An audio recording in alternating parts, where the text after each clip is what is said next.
De volta à hora do nosso Momento Saúde, a gente recebe o médico oncologista Guilherme Luna Martinez, a quem eu já agradeço pela presença aqui, doutor. Muitíssimo obrigado. Doutor, para começar esse nosso bate-papo, quais são os tipos de câncer mais comuns hoje em dia? Bem-vindo ao Jornal da Clube, doutor. Tudo bem? Obrigado pelo convite. Então, o tipo de câncer mais comum hoje, a gente fala que é o de pele, não melanoma, tá? Mas como o prognóstico dele é muito bom, geralmente quando o Ministério da Saúde faz a estatística, geralmente ele não considera esse tipo de câncer. Então a gente fala que para a mulher seria o câncer de mama, né? E o de intestino e o de colo de útero, os três principais. E para homem geralmente é próstata, intestino e pulmão.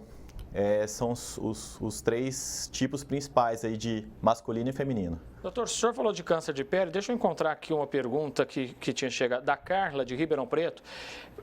Doutor, usar o laser em sessões de depilação, procedimentos estéticos, pode ser um risco de desenvolver câncer de pele então, doutor? Não tem esse fator de risco. O fator principal é não se proteger do sol, né? Não usar o protetor solar, se expor ao sol em horários indevidos, tá? E a gente sempre segue uma regra do ABC, que a gente fala, né? Que são as características da lesão de pele que são mais alteradas, né? Que são as assimétricas, as de bordas elevadas, de coloração mais diferente, mais heterogênea, né? Com diâmetro grande, mas laser não está associado a isso. Pergunta agora do João Carlos, da Vila Virgínia, aqui em Ribeirão Preto, doutor, perguntando os sinais, sintomas que as pessoas não devem ignorar quando há uma suspeita de câncer, doutor. Olha, eu acho que cada tipo de câncer é de um jeito diferente, né? Então, por exemplo, o mais importante, gente, é a prevenção, porque os sintomas, geralmente, eles vêm quando o câncer ele já é, às vezes, numa fase mais avançada. Então, quando a gente pega para homem, né, por exemplo, o homem está com uma dificuldade de fazer xixi. Isso pode dizer que a próstata, por exemplo, está aumentada, né? Mas isso, geralmente, é quando a neoplasia, às vezes, ela já está num estado que a gente não gostaria que ela tivesse. Na mulher, por exemplo, o nódulo de mama, quando ele é palpável, né, já é numa fase que a gente também não gostaria. A gente gostaria de pegar ele numa fase um pouco menor. Então, o ideal é não esperar os sintomas, os sinais, para a gente poder ir no médico. E sim, sempre prevenção, né, os exames preventivos. Claro. Pergunta agora da Fernanda, ela que mora no Jardim Irajá, aqui em Ribeirão Preto, doutor, querendo saber, o diagnóstico precoce aumenta a chance de cura em quantos %? Aumenta bastante. Quando a gente fala, por exemplo, para ela num câncer de mama, se ela diagnosticar precocemente, ela vai ter ali mais de 95% de cura, tá? Quando você faz o diagnóstico precoce de um câncer de colo, também mais de 95% de cura. Quando você pega no estágio mais tardio, essa cura vai ser 50%. Então, quer dizer, você tem um ganho ali de pelo menos 50%, né, na cura, com certeza, do diagnóstico precoce, ok?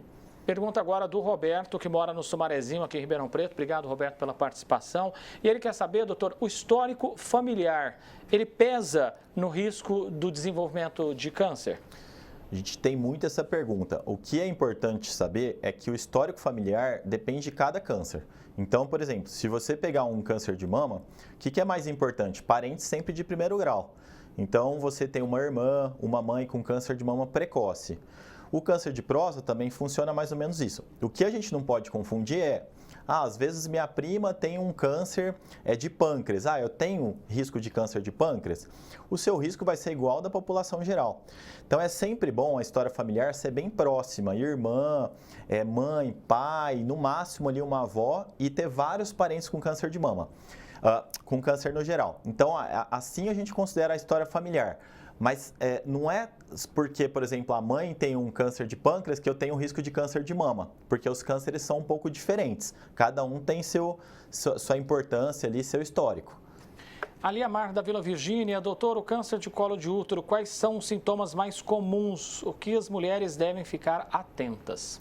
Tá, então o câncer de colo, ele hoje, o rastreamento do câncer de colo, ele está mudando, né? Ele vai ser a cada 5 anos, com um exame chamado PCR, tá? E geralmente, nas fases iniciais, o câncer de colo ele não dá nenhum sintoma, tá? Nas fases mais tardias, o que ele pode dar? Um sangramento quando você tem, de repente, uma relação sexual, tá? De repente, um corrimento com odor, esse corrimento com odor que você trata com várias medicações, alguma lesão vista pelo médico, eventualmente ali alguma queixa urinária, um sangramento na urina, um sangramento nas fezes, mas isso são fases já mais avançadas do câncer de cólon. O câncer de cólon, ele às vezes demora 10, 15 anos para crescer, então dá bastante tempo da gente ir no médico, fazer o rastreamento, colher o PCR ou o Papa Nicolau, que seja. Não dá para esperar chegar nessa fase para você procurar ajuda. Luiz Fernando, doutor, está pedindo para o senhor falar um pouquinho sobre o exame de colonoscopia e a importância desse exame, doutor. Olha, eu acho que até mais simples que o exame de colonoscopia é o exame de sangue oculto nas fezes. Esse exame qualquer UBS faz, qualquer pessoa tem acesso, um acesso bem simples, ele pode ser feito todo ano e ele detecta a presença de sangue nas fezes. Esse é o principal exame de rastreamento para câncer de intestino, que hoje está em segundo lugar, tanto em homem quanto mulher, então ele é extremamente importante, tá?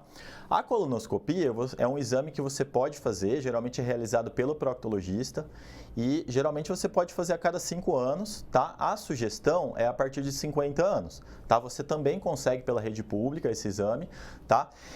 Mas mais até importante que a colonoscopia é manter o sangue oculto nas fezes, que é um exame de triagem, um exame mais simples para fazer, você consegue fazer em qualquer local, tá? A colono você até pode começar antes, se você tiver algum histórico, de repente um pai com câncer de intestino, uma irmã, tá? Mas ela não precisa ser feita tão precoce. Uhum. Agora, a pergunta da Piedade de Ribeirão Preto está dizendo que está com uma ferida na pele. Se pode ser algum tipo de câncer, é necessário talvez uma avaliação precisa, né, doutor? Sim, sim. E o médico que vai avaliar, ele vai seguir os parâmetros, que é o ABCD, que eu falei para vocês, né? Vai ver se é assimétrica, se é multicolorida, se está crescendo. E aí ele também vai encaminhar para algum serviço de dermatologia, algum, de repente, serviço de cirurgia, para ver se tem necessidade de remover, biopsiar aquela lesão. A Marcela dizendo, acho que o senhor até já tocou nesse assunto, mas vamos tentar ajudá-la aqui, dizendo que o marido dela está com a próstata inchada, se pode ser um problema mais grave, doutor? Em geral não é, tá? A câncer, apesar do número de casos tá crescendo, ainda é uma doença rara. A maioria das vezes a próstata inchada é a hiperplasia benigna, que é uma doença que ela incha, mas ela não é um câncer de próstata. Então é essencial fazer a biópsia, né? É um procedimento simples de fazer, faz a biópsia muitas vezes e faz uma imagem, né? Com algum exame, um ultrassom, para ver se é necessário, às vezes, algum outro tipo de abordagem. Mas em geral, não é o câncer de próstata. A Elizabeth de Ribeirão Preto, do Eugênio Lopes, está perguntando, doutor, se existe algum exame de colonoscopia que não seja invasivo. Não existe.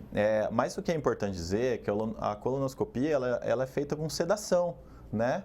Então, geralmente, o paciente, quando ele é submetido ao exame, ele não vai sentir grandes coisas nem antes do exame, nem depois, tá? Então, ela pode ficar tranquila que durante o exame ela não vai sentir nenhuma dor, nada importante. E depois também não, tá?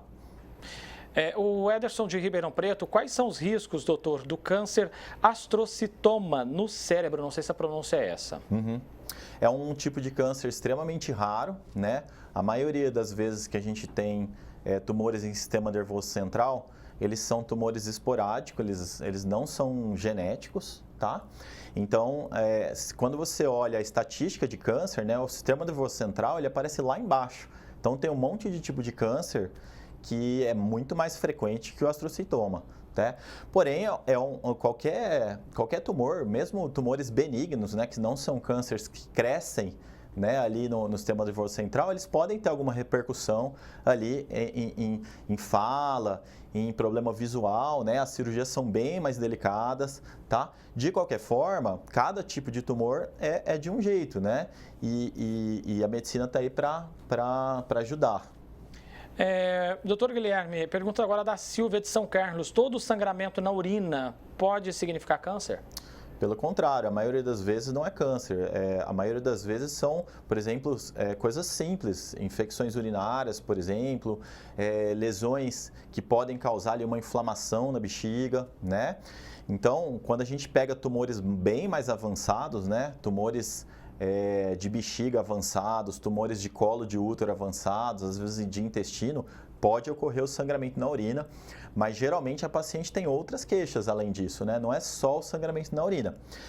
Coisas simples, por exemplo, um cálculo renal, que não tem nada a ver com câncer, pode ter sangramento na urina, tá? Infecções urinárias. Então, eu acho que assim, ela precisa procurar o médico, mas não pensar que isso é um câncer de bexiga, tá? O Edson do Sertãozinho dizendo aqui, ficou um pouco vaga a pergunta, mas acho que ele está dizendo que já teve câncer de intestino, doutor, e hoje convive com a doença de Crohn. Como que trata essa doença, doutor? E para a gente diferenciar, não é câncer, né? Não, doença de Crohn é uma doença autoimune, né? Muito comum, principalmente em mulheres, né? E basicamente a gente trata com imunossupressor, porque é uma doença de imunidade. Tá?